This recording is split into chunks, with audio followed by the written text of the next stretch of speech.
Hey, what's going on, dudes? My name is MrRhexx, and we are back with some more Elder Scrolls Skyrim LorePlay. On the last episode, we did Malakath's quest. It was particularly fun, and we ended up having this long conversation about Talos, and today we are going to somewhat continue it. More specifically, I wanted to talk about the ancient Nordic belief system, specifically the religion that came before the 8 Divines for the Nords specifically. This is coming from two questions. One from Kebab with extra garlic mayo. That's his YouTube nickname. He asks, I thought Shore was the snake and Orke is the fox, no? Which I'm going to answer in just a bit. But Alex Stone also asks, where actually is Sovngarde? Is it in the universe as a physical place? And we're going to go ahead and answer those in just a second. Before I do that, I do want to sort of start making my way over to the next location we're going to be doing. Now, I still haven't decided exactly what Daedric Lord we're going to be doing next. You guys can leave it in the comments if you want, and I'll take some of your suggestions. Because, like, as far as the Daedric lords that are left, they're all pretty good options. The only one that we can't really do is Boethia, because she requires us to be level 30. We're only level 21.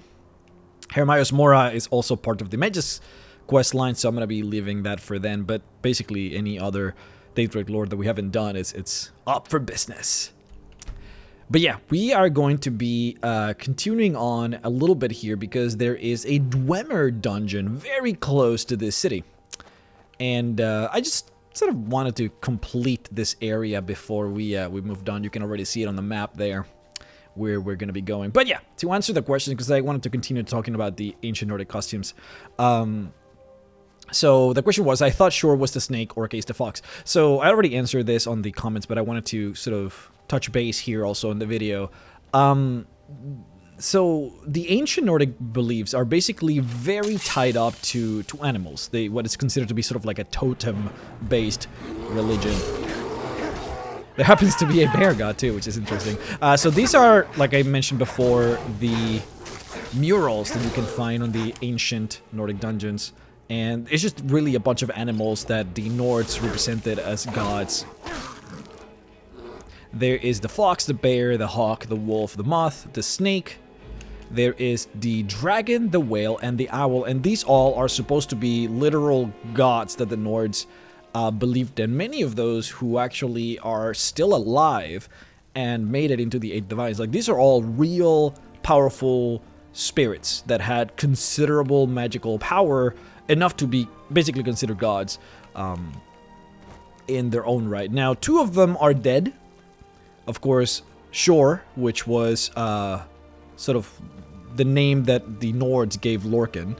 And then there's the bear, which is Soon, which also died during the major altercation with Lorcan. These are considered dead gods. And the thing is, Shore always loved humans, particularly more than the elves. And throughout most of the stories, you can see a lot of Lorcan basically just sort of siding with humans against the elves. And the thing is, and this goes back to what we talked about before, the elves, they don't want to live here.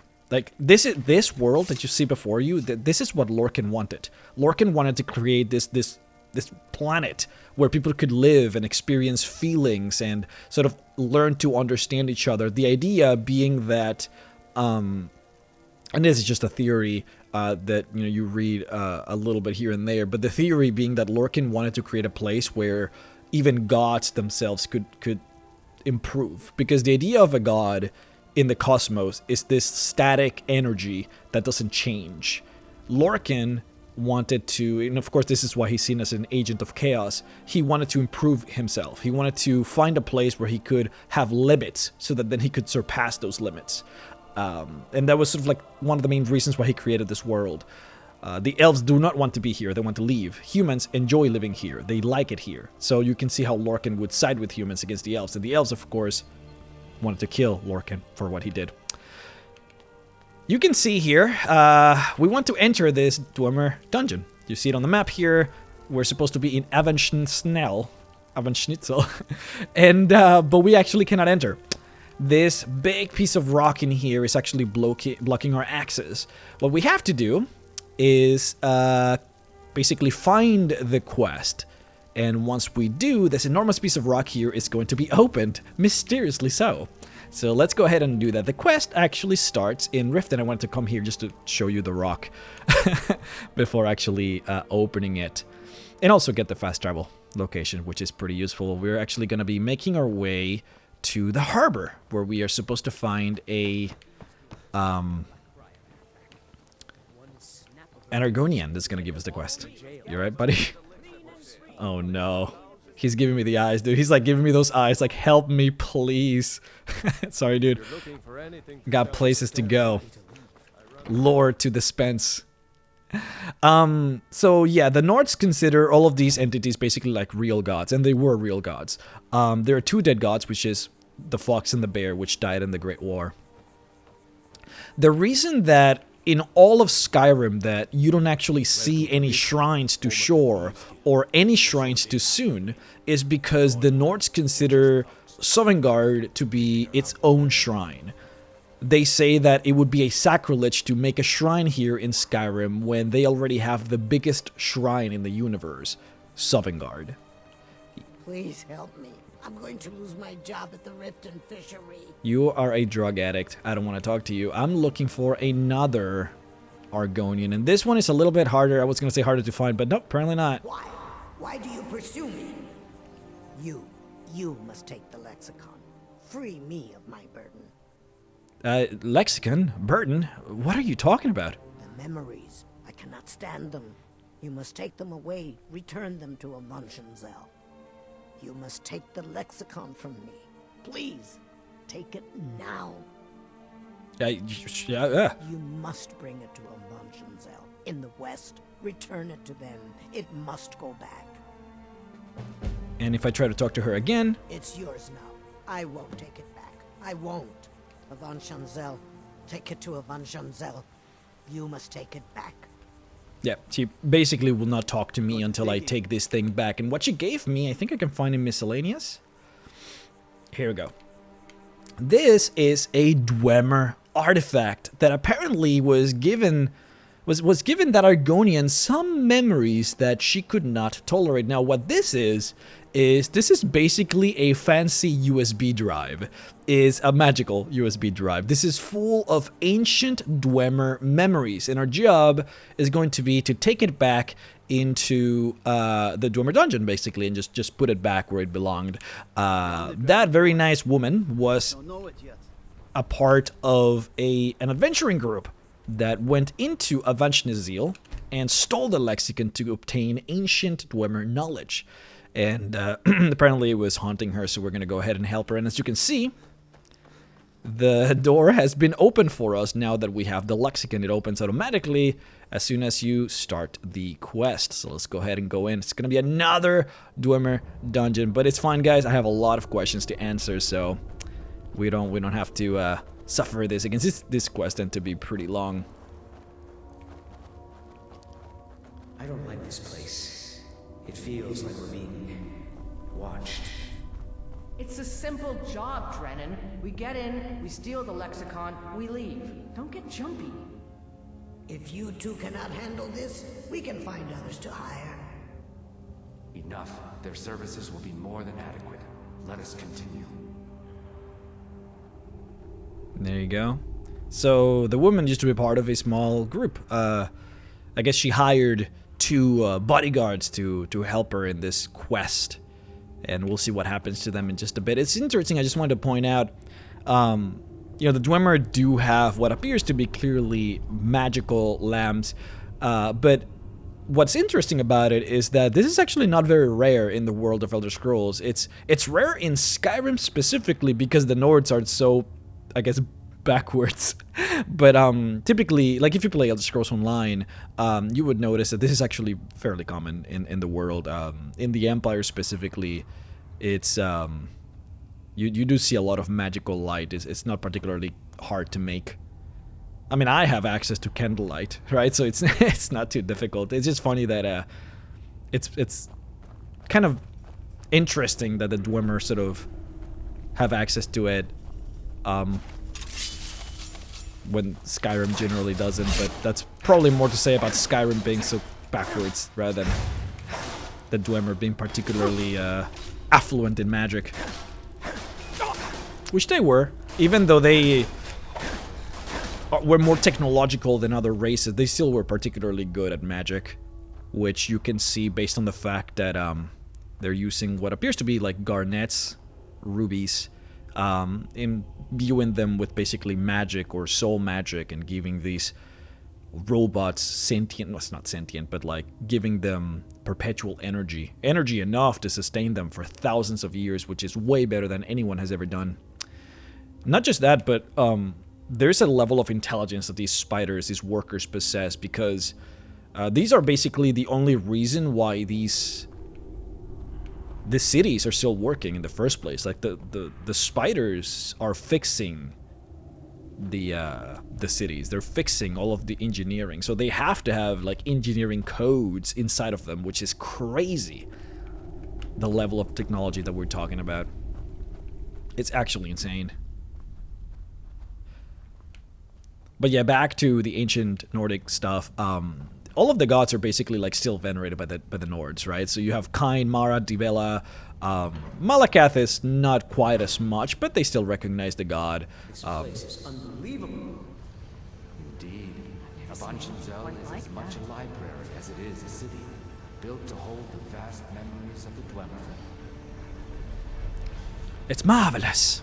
Marvelous indeed. We're gonna have to make our way down there, but we can do that manually. Just continue in the dungeon. What's interesting though is that when you talk about the ancient Nordic pantheon, typically you will hear that Alduin was the chieftain, when in reality that's not actually true. It was the Imperials coming into Skyrim and sort of appropriating a little bit of Nordic culture that made a big deal out of Alduin, when in reality, like, real Nordic people didn't really like Alduin. I mean, of course they wouldn't, but they wouldn't consider him to be the leader necessarily, mostly because Alduin, according to ancient Nordic lore, was always asleep. The Nords would pray to Alduin in order to help him continue to sleep. As in, they did not want Alduin to wake up. It's fun because, like, back in ancient times, maybe not even ancient times, like before Elder Scrolls Skyrim probably, if you were to go into a tavern here in Skyrim where there would be like a bunch of Nords or whatever, right? If you were to mention Alduin, it was very common, ooh, I was close. It was very common for a Nord to basically utter an an incantation to help keep Alduin asleep.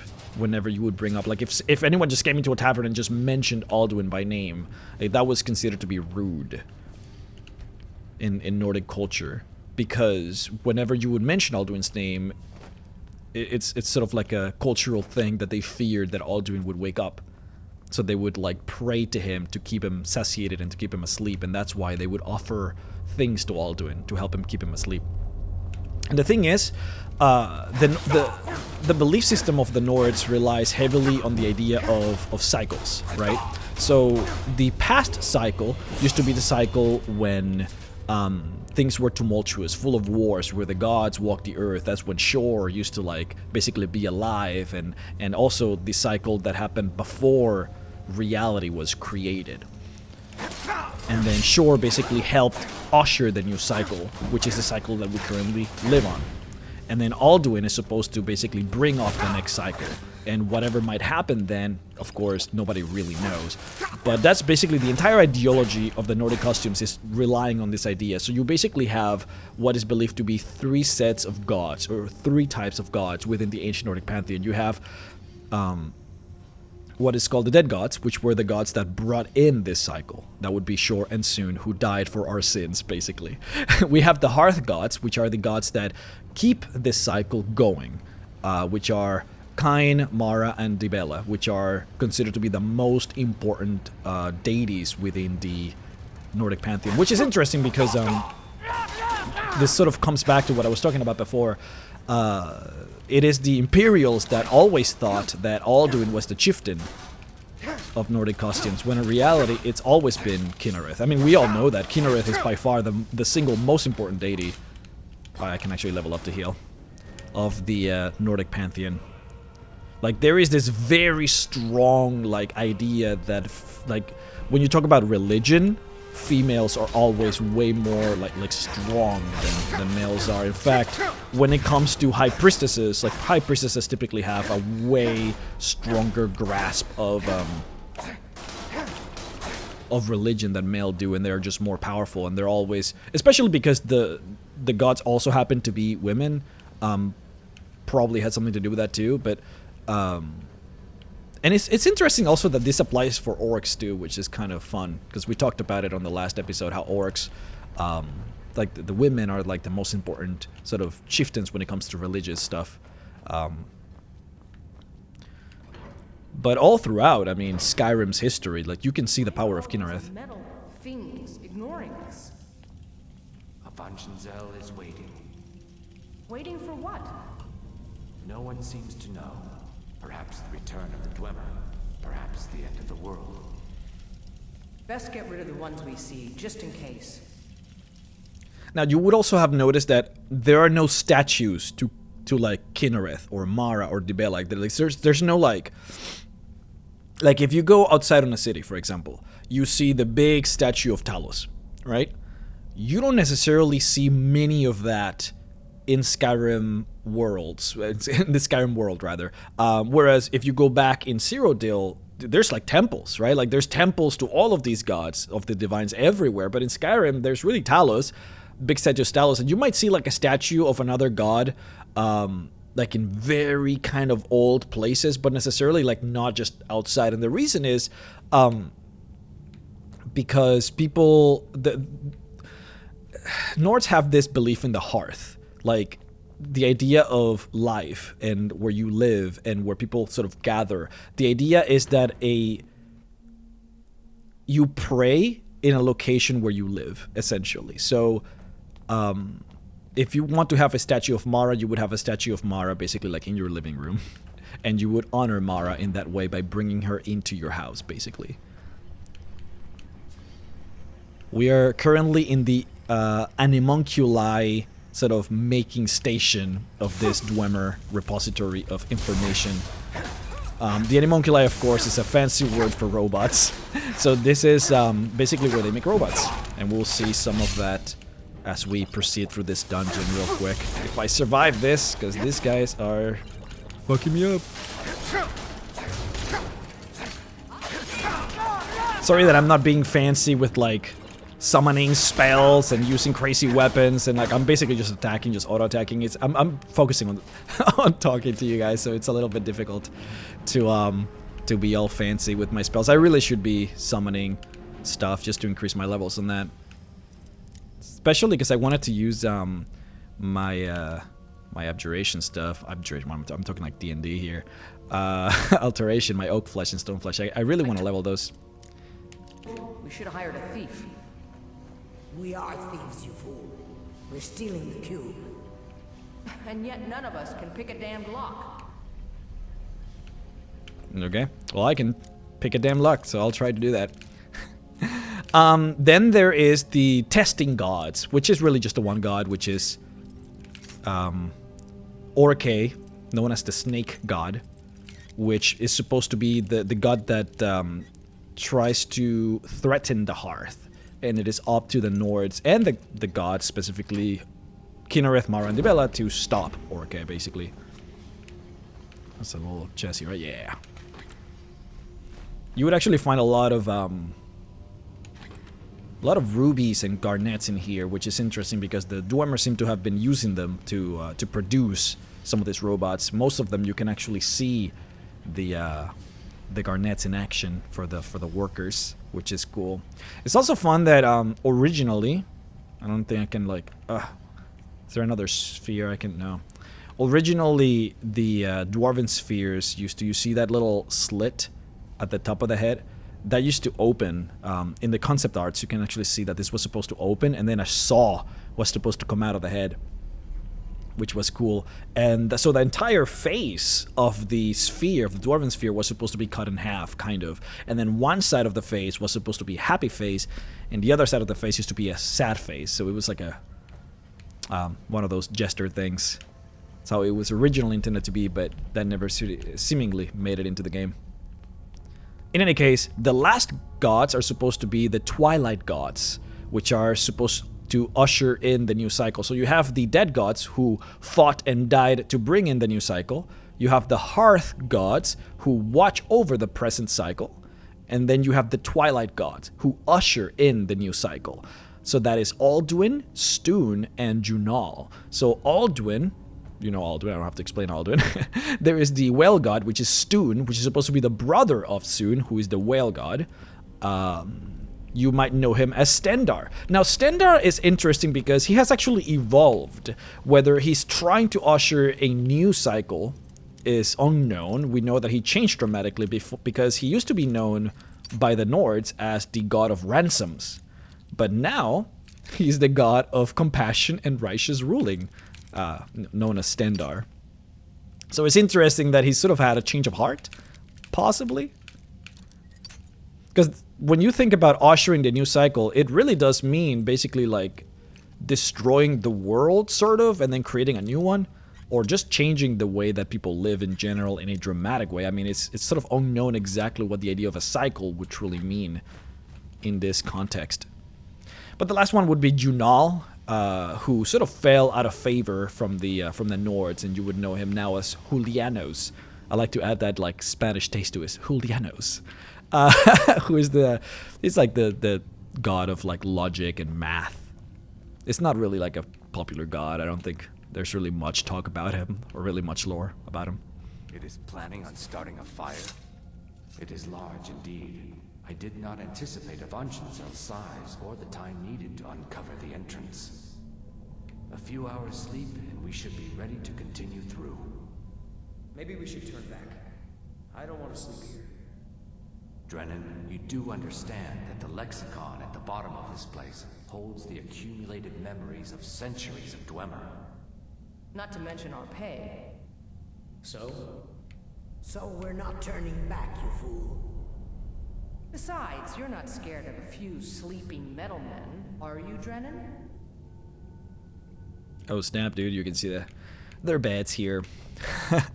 So yeah, so just to bring it back then, talking about temples, dead gods don't need temples because they're dead, but also most of all because Sovngarde is the biggest temple in the universe, and that's where the dead gods are venerated, and a lot of Nords do travel to the underworld now, so it's not considered to be tasteful necessarily to make shrines here, especially because they're dead. The Hearth gods have temples that are appropriate to their nature. So for example, Kinnereth temples would be built on peaks. Mara's temples would be built in the halls of important, witches and magic users, and then Develas would be in the halls of important wives. So in this case of Kinnereth, you would probably find like a lot of hunters who like to build their shacks like all the way up into the peaks of the worlds, and then they would have their shrines basically there, right? And then you would have Devela, like if you have like if you have like a jarl, for example, so the wife would probably have like an important shrine in her home, basically. Like that's the sort of thing that I'm talking about. And the Twilight gods, they don't need any temples because when they do come into play, basically in the Nordic ideology of religion, when they do come into play, you're not gonna need temples anymore because the world would basically be destroyed. And that's sort of like the idea. When they show up, there would be no reason to build them or use them because everything would just change. They are venerated for sure, just not in the same way. And then lastly, the testing god, which is Malakath. He's only venerated basically like in war or when you're doing like, I guess just testings basically. Proofs of maturity and passing and that sort of thing. Now, as far as Sovngarde itself, yeah, Sovngarde is a physical location. It's like an actual place that you can travel to. It is in Aetherius, which is considered the actual realm of the Ed Ada. Sort of like a different version of Oblivion, if you want to see it that way. Because it's like, it's very similar to Daedric in the sense that like Daedric can create locations basically just using their own might and power. Aedris are basically the same. You don't see that much in here, mostly because the Aedris that you see here, like the 9 Divines, they lost basically all of their power creating Nirn. But the rest of the spirits who are living in Aetherius, they still possess that power, so they can sort of shape most of reality over there. Shore seemingly had enough power to make Sovngarde, but man, I'm getting sick. Losing my voice over here. I may drink some water.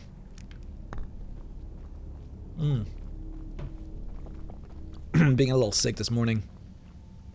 I feel good though, it's just my nose has been like stuck and stuff, which has been annoying. You can see that in this location they're keeping a lot of the materials in order to create the robots for the Dwemer. Ow.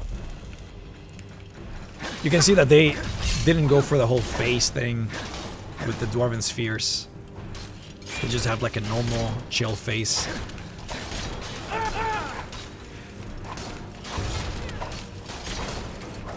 There you go.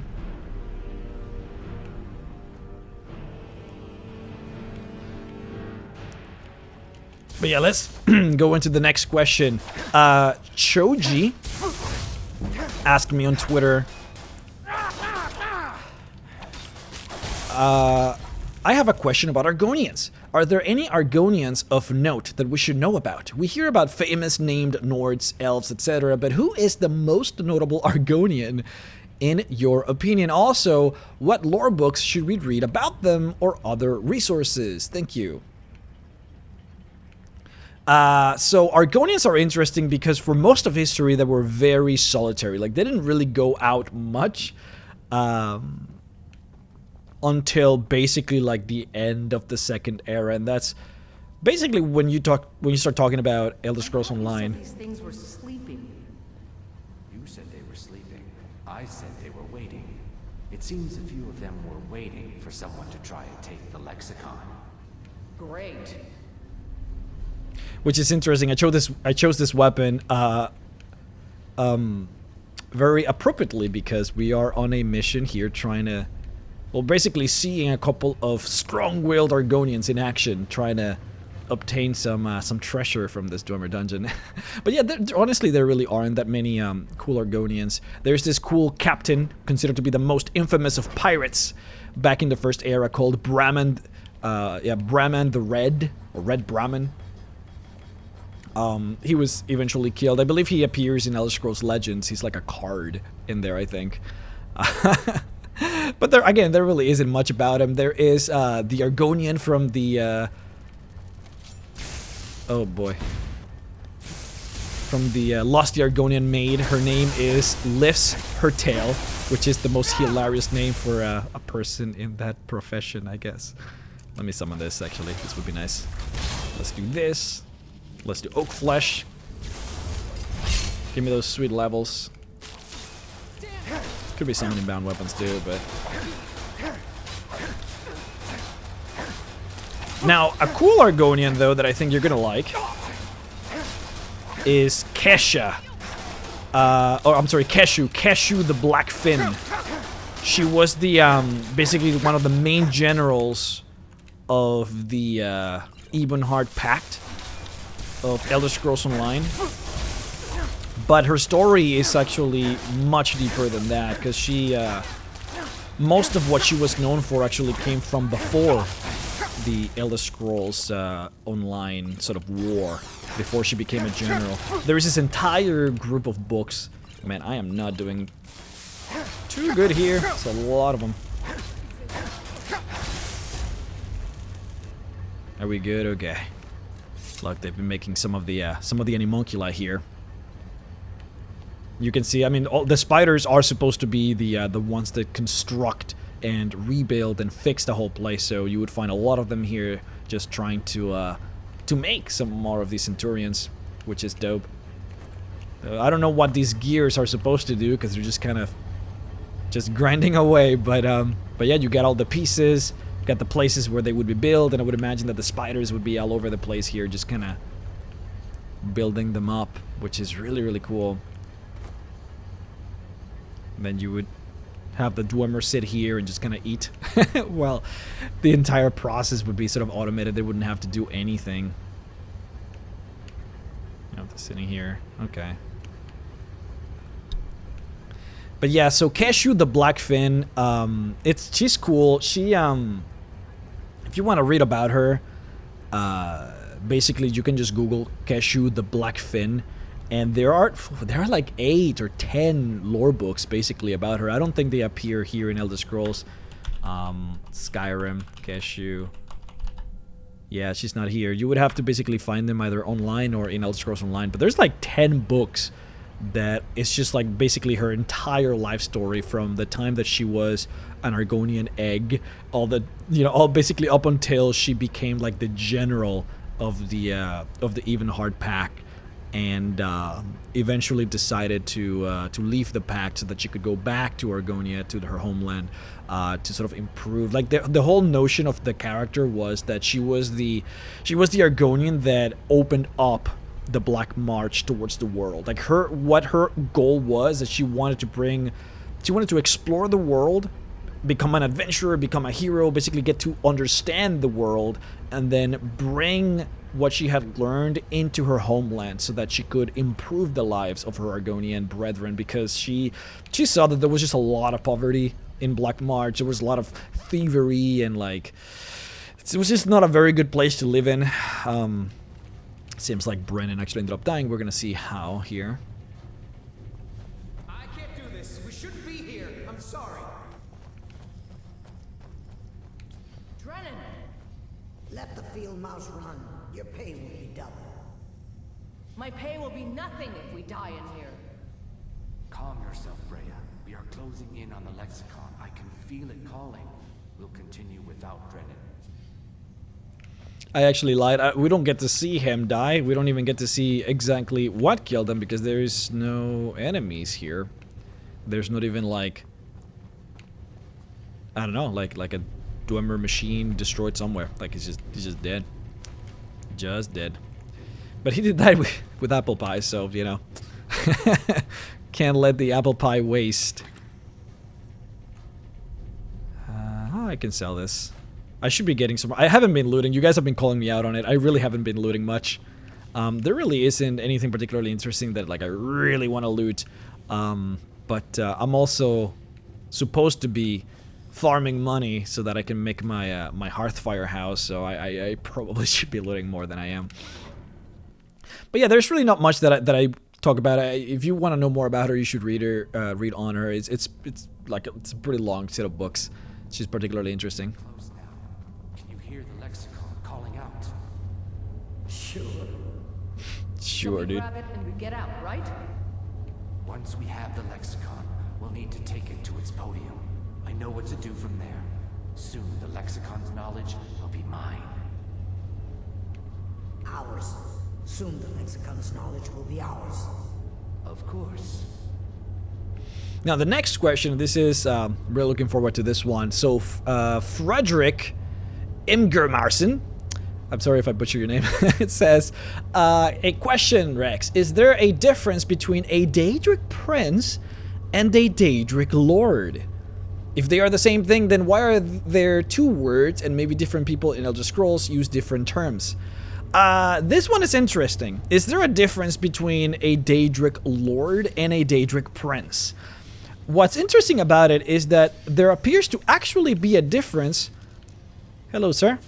If you actually stealth, like you can actually see all these spiders sort of like working and fixing things, which is kind of cool. There is actually a difference, though not necessarily within the Daedric princes, but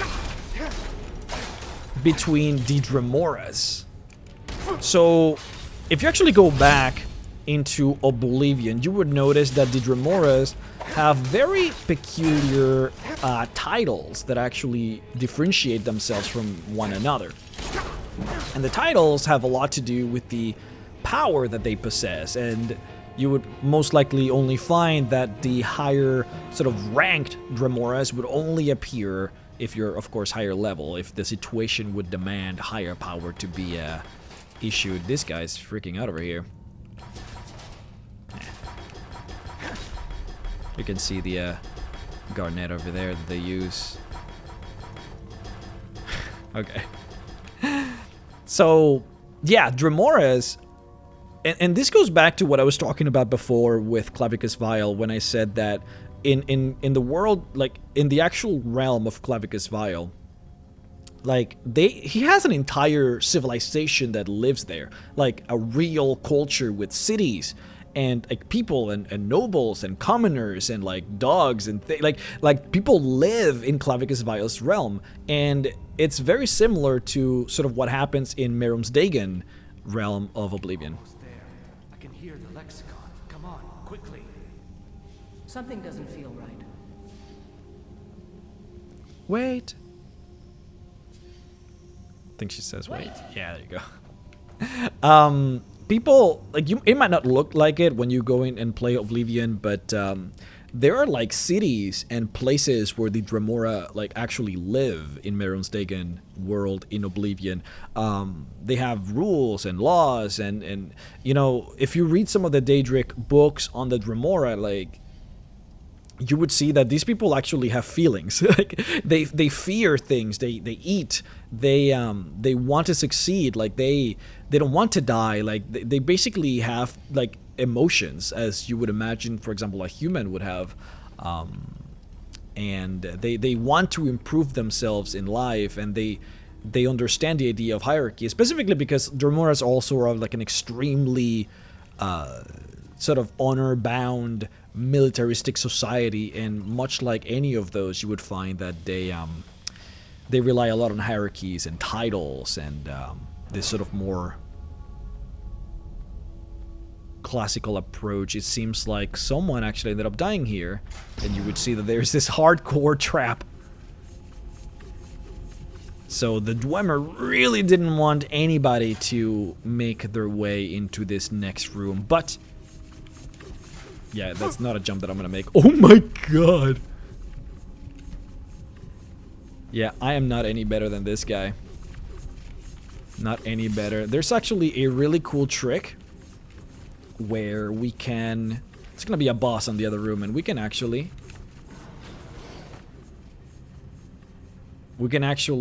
have that boss die in this little fan. We're gonna see if maybe we can try to make that happen. Okay. I think we missed some kind of cinematic there. I've got a bad feeling about this. Well, it seems like there's another dead person over there and one enormous boss. So what we're gonna be doing is, I'm gonna try that actually. I wanna try if we can. I don't think we're gonna be able to because Ilya is gonna get... Ooh, she's gonna get wrecked. But if we can, I want to try and bring the Centurion all the way back into the trap room and see if we can kill him there. I don't think it's necessary. In fact, this might actually backfire because we could have used Ilya's help. She might just go down after this. But I just want to try this out a little bit and see if I can make this work. It's actually not doing a lot of damage. Woof. No, it's not gonna come. Come on, come on, come over here. Got a little present for you. Doesn't seem like he will, actually. Ah, there it is. No, he just goes back. Alright, we'll kill him the normal way then. That's perfectly fine. Wow. We'll use one more, and then we're gonna do one oak flesh. We're gonna get right in. I don't really want to take like any serious melee damage from this guy. He doesn't seem to be as strong as the giants. We experienced before how powerful just a giant attack would be, but the Centurions don't really seem to be up to snuff. It's interesting because the concept art of the Dwarven Centurions actually do show that they have a skeleton inside. And it does look like a real skeleton. like a giant skeleton actually, like this bone structure that starts from here and then goes all the way up the leg, and then there's like the pelvis and then the other leg, and it actually has like a sternum and the hands and all that. It doesn't have like the skeleton doesn't have hands, or rather, yeah, hands. Like it has an arm, but then the hand is sort of cut off on both sides, and a head too. I don't know if that was intended to be like a real skeleton. It's supposed to be like some kind of like skeletal frame, so to speak. You guys can. I don't have a real way to like show you the concept art, but I thought it was kind of interesting because it almost makes you believe that there might be like a skeleton inside. That these might actually be made out of like real people or something, or like giants. We know that the Dwemer and the giants actually interacted a lot. Like the reason that we call them dwarves actually comes from the giants, because the giants were so tall and they saw that there was this group of elves that were so tiny compared to the giants, so they were like, oh, they're dwarves, right? Like that's how the nomenclature actually started. So we know that they interacted with each other. It would be fun. I don't know about fun, but it would be interesting to know if like the Dwemer actually encased like giant bones inside and then just like animated them through magic or something. I think that would be dope.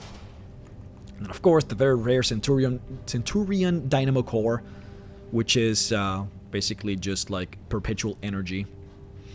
What's interesting about this is that you actually need this in order to make Daedric armor, which we know that Daedric armor is basically like living armor, like it's living spirit energy made into an armor.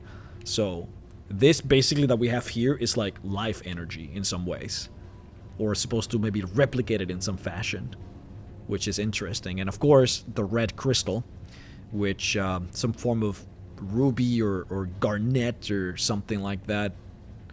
I'm not really sure what exactly it is, but it seems to be holding tremendous, maybe even like infinite amounts of energy, like a big soul gem of sorts, which is odd because it just wouldn't. I don't know about it being a soul gem necessarily, because black soul gems are the ones that would be able to hold this form of energy. Though I guess theoretically speaking, can you hold a giant soul on a normal gem? I don't think you need a black soul gem to hold a giant soul. I don't think they're considered to be the same as humans or elves.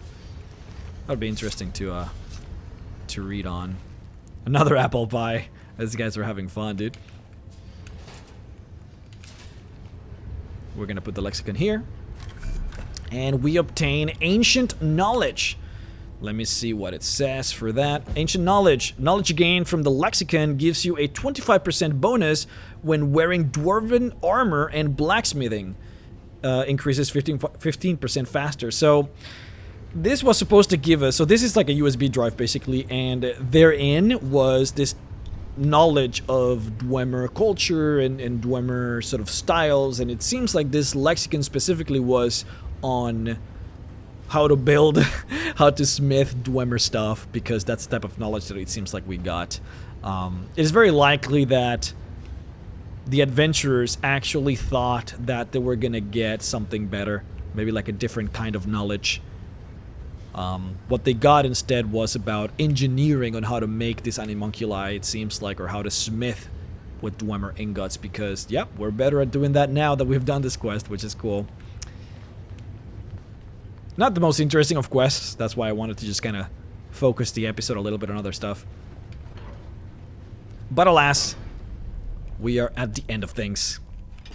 But yeah, bringing it back to the question, because I kind of just lost my focus a little bit. Sorry about that. Dremora. So the Dremoras have actually titles, right? You have Dremora churls, Dremora caitiffs, Dremora kinvals. You have kinreeves, markines, and valkines. They have this very specific set of titles, and the titles actually do have meanings to them. Churl, for example, is the lowest ranking that you could give a Dremora. So like, if you were to summon a Dremora and you wanted to insult that Dremora, you would call him a churl. It's basically like, you are just like a starting Dremora, basically. Like, you're just a nobody. You don't have any professions, you don't have any particular like value. You're just like this simple low-level creature, would sort of be the meaning of churl.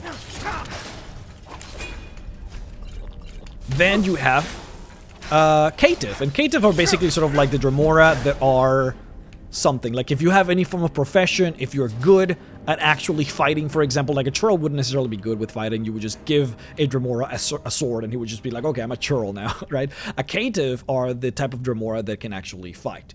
A kinval would be sort of like a knight. And I'm just going by, like, ascending order, essentially. A Dremora kinval would be a Dremora that is basically a knight. A Dremora that has shown that it has what it takes to become, maybe someday, some form of leader. Then you have the actual leaders, which are the Dremora kin reeves. Now, a reeve comes from a real word. It's sort of like a regional official.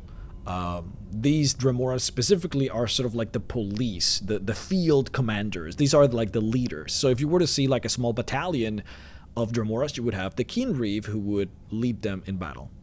After that, you have the kin marshers, the Dremora kin marshers, which are sort of like the high officers. Now, these are the... It doesn't translate into Dremora Lord necessarily, but it is a Dremora Lord in the meaning of the word, in the sense that, like, a Dremora kin marcher rules over a small territory, essentially. Like, they are the high officers of citadels or outposts or any gates, for example. Like, that would be a Dremora kin marcher. Then you have the Dremora Marchines, which are sort of like the Lords of Lords. Now, the name Markin is what is known as the Council of Lords within Mehrunes Dagon's sort of like circle of Dremoras. So a Marchines is a member of the Markin, which again, a council made entirely of the most sort of prolific, is that what a word? Of the highest, the most decorated of lords, basically, become Marchinesses. And then at the very tippy top, oh, and by the way, before I move on, when you summon a like if you get the spell Summon Dremora Lord here in Skyrim, those are the ones that you summon, the Dremora Marchinesses. So you're not just summoning any Dremora Lord, you're summoning the Dremora Lord of Lords, basically, like more powerful than a normal Lord. And then lastly, at the very tippy top, are the Dremora Vulcanes, which are known as the Dremora Princesses. And the Vulcan are essentially the royal guard of Mehrunes Dagon. So, according to Dremora hierarchy, princesses are actually higher than lords. And this was to the question, is there a difference between Daedric Prince or Daedric Lord? Well, according to the Dremoras, there is. And princesses are way higher than a lord, because you have the lord, then you have the lords of lords, and then you have the princesses. Now, this is just for Dremora. Dremora are just one kind of Daedras. Like, there's certainly... they certainly are not like all the Daedras, right?